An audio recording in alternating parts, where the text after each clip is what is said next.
Menyerahkan santunan untuk Kampung Blang Raya oleh Besi Blang Raya. Sederalun warga Kemukiman Bambi, Kecamatan Pekanbaru, Pidi, pada Senin 18 April menyantuni 64 anak yatim usia 12 sampai 15 tahun dari 8 kampung dengan jumlah dana Rp54.750.000 yang dipusatkan di Masjid Darul Huda Kemukiman setempat.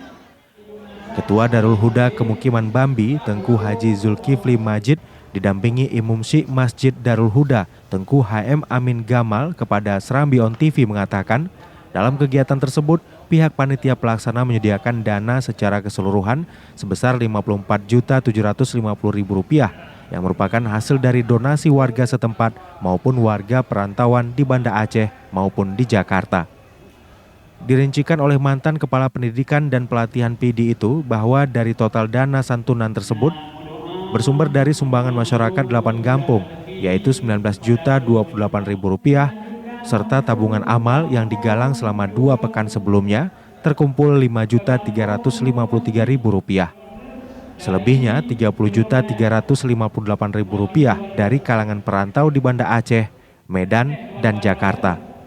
Adapun jumlah anak yatim yang menerima santunan itu berasal dari Kampung Blang Raya sebanyak 11 orang, Dayah Sukun 9 orang, Bale Rastong 2 orang, Dayah Tengku 4 orang, Jurong Raya 10 orang, Mehagu 9 orang, Tengoh Baru 8 orang, dan Lung Masjid 11 orang. Tengku Haji Amin Gamal atau lebih akrab disapa Tengku Apa kepada Serambi On TV secara terpisah pada Senin 18 Maret malam mengatakan santunan ini selain bertepatan pada malam Nuzulul Quran atau malam 17 Ramadan sekaligus perayaan Milad Darul Huda yang ke-42.